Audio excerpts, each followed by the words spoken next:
under dangerous heat index warnings today. Let's get an outlook on the weather from ABS-CBN resident meteorologist Ariel Rojas. Ariel, what can we expect today? Good afternoon, Carmina. Sweltering heat will prevail this Holy Week as the warm and humid easterlies blow over the entire archipelago. Yesterday, for the second time this year, 50 degrees Celsius heat index was reached in the town of Los Baños, Laguna. The first happened in Iba, Zambales on April 1, and this Holy Wednesday, as you have mentioned, more than 40 areas are forecast to experience at least 40 degrees heat index, with 18 of those possibly reaching dangerous levels, including Los Baños again at 50 degrees Celsius, San Ildefonso, Bulacan at 47 degrees, and the cities of Cavite, Tanawan, and Tarlac at 44 degrees Celsius. These high heat indices are actually driven by high humidity more than the temperatures. And many of the activities this Holy Week will be done outdoors, so the public is advised to wear comfortable clothing, avoid direct sun exposure, bring with them umbrellas, fans, and hats, and hydrate regularly. And those who plan to go swimming at the beach or at the pool are encouraged to do so before 10 in the morning and after 4 p.m. and wear sunscreen. The hot weather will also cause the afternoon rain showers or thunderstorms, especially in northern and central Luzon and Mindanao for the remainder of the Lenten season.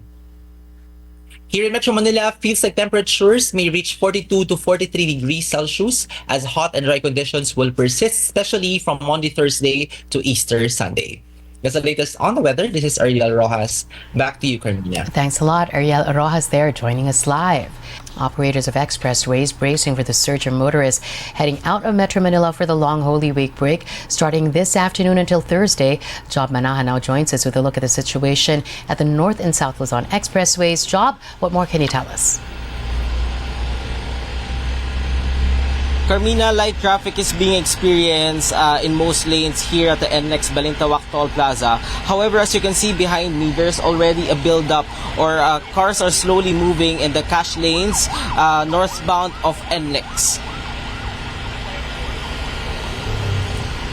Some motorists decided to travel as early as 9 in the morning this Holy Wednesday to avoid the expected exodus for the Holy Week later in the afternoon. The North Luzon Expressway or NLEX management says they expect at least 385,000 cars to pass through the expressway daily today until Easter Sunday next week, higher by 10% their daily average. This was why Angelito and Julie David decided to leave early from Manila with their family and friends for their vacation in Pampanga. Para maaga kami makarating sa pupuntahan namin sa Pampanga, sa Magalang, para hindi kami abutan ng gaano ka-traffic. Mamaya po, rush hour, may traffic na po yan. Uwian na po kasi mamaya, half day lang lahat ng trabaho. Panood lang po ng RB. Importante syempre magkakasama yung pamilya, magkakabanding, kasi once a year lang naman to eh. Once a year lang namin gagawin to. Every year nag-outing talaga kami. Tsaka birthday nung pamangkin namin. Hindi rin makasabay sa rush hour ng mga uwian. Sobrang traffic. Some travelers are also taking extra precaution on the road as they are carrying their pets with them, just like Rosalinda's family. She says they are bringing their pets with them so they can take care of them during their one-week vacation in Aurora. According to NLEX, to ease the traffic situation, they already suspended roadworks and were expected to mount zipper lanes in the southbound lane of Marilao and southbound lane along Dao, Pampanga. Free towing services for Class 1 vehicles are also available during the Holy Week. Meanwhile, the South Luzon Expressway says they expect more motorists to ply their roads starting this afternoon. The management says they expect the number of vehicles to reach an average of 440,000 daily starting later this afternoon. Carmina, just for the traffic situation here, there is already a buildup of cars in the 4 lanes of Balintawak Toll Plaza, just like what I mentioned earlier. These are the cash lanes. Vehicles are on queue for at least 2 to 3 minutes before they pass through the toll, and after that, there is moderate traffic. Carmina, the NLEX management urged motorists to have their RFID installed or loaded sufficiently to avoid any inconveniences and to avoid the cash lanes, which are usually the chokehold in the toll plazas. Carmina. Thanks a lot, Job Manahan there joining us live. Transport officials expect today, Wednesday, to be the peak of the Holy Week travel surge. Let's get an update on the situation at the Batangas port from Michael Deliso. Michael, what's the situation there?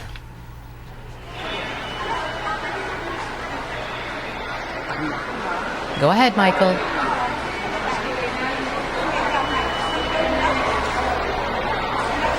Hi, Carmina. Good afternoon. Well, passengers continue to flock here at the Batangas port this Holy Week. Yes, Carmina, passengers continue to flock here at the Batangas port this Holy Week break. Well, Batangas port is the gateway to the Visayas region and other southern Luzon islands. At the ticketing booths, there is currently a long lines of passengers waiting to buy tickets. Ticket sales have been temporarily halted as no ships are currently available. Some travelers have already failed to secure tickets for sea travel today, like the group of passengers we met earlier waiting in front of a ticketing booth. They were supposed to travel to Romblon, but the 4 p.m. trip is already fully booked. According to the ticketing agent of the shipping line servicing Romblon, they are advising passengers to remain on standby in case any last-minute slots open up. As for Ojong and Romblon trip, while it's not delayed, economy class tickets are already sold out. Trips to Katiklan, the gateway to the popular tourist destination Boracay, are also fully booked. As of 10 a.m., around 16,000 passengers have been recorded. Batangas Port Management initially estimates that the number of travelers will reach up to 20,000 this Wednesday. And that's the latest here in Batangas City. Back to you, Carmina. Thanks a lot, Michael Deliso there joining us live. From there, we go over to Manila's main gateway, Naiya, where our very own Jervis Manan is standing by with an update on the Holy Week Exodus. Jervis, what's the situation there? Carmina, it's a little busy day for Naiya Terminal 3 as people are here to travel overseas or domestic for the Lenten season. Passengers can expect a smoother travel experience here in Naiya Terminal 3. Earlier, Transportation Secretary Vince Dizon gave an update that there were no lines in immigration this morning, even during the peak hours. Still, airlines are reminding passengers to still be at the airport 3 to 4 hours if you're flying domestic and 4 to 5 hours if you're flying international flights. They have enough chairs to accommodate passengers, and some of them have noted improvements in the terminal. Even traffic outside the airport is smooth, but there is also enough parking slots for those bringing their vehicles. Volume of passengers is expected to increase this afternoon, but lines are moving quickly even in the check-in counters. Carmina. Thanks a lot, Jervis Manahan there joining us on the line. The chief of the Land Transportation Office pushing for a law that will criminalize road rage. Agatha Gregorio on the line now with that story. Agatha. Carmina, Land Transportation Office Chief Assistant Secretary Vigor Mendoza said he will recommend increased penalties for incidents associated with road rage. During the Kapian sa Manila Bay on Wednesday, Mendoza said they will finalize and give a list of recommendations related to this, including stronger penalties in the next few weeks. Mendoza also highlighted the need for a special law to criminalize road rage. In some cases, according to Mendoza, when it is proven there was no criminal intent, the suspect is acquitted. For the LTO official, the passage of a law will mean the presence or absence of criminal intent will no longer be a defense. He added that at the moment, the most they're able to do sometimes is suspend or revoke a person's driver's license for life. Mendoza said they are putting together proper tips for drivers to avoid road rage during the Holy Week. Meanwhile, PITX spokesperson Jason Salvador advises drivers to place a photo of their families in their cars to encourage them to drive safely. According to the World Health Organization, road rage is responsible for approximately 1.9 million deaths per year. Carmina?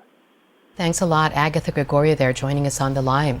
Rescuers scrambling to save 10 missing crew members of a sand carrier vessel that capsized in the waters of Rizal in Occidental Mindoro. At least one Chinese crew member of that ship has died in the incident. The missing crew members of the MV Honghai 16 include 7 Filipinos and 3 Chinese nationals.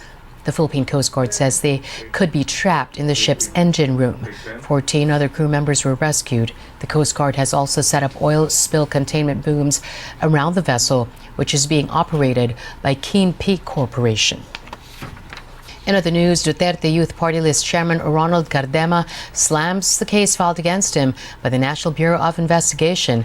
The case stems from his alleged role in spreading false information that the Supreme Court had issued a temporary restraining order against the ICC's arrest order for former President Rodrigo Duterte.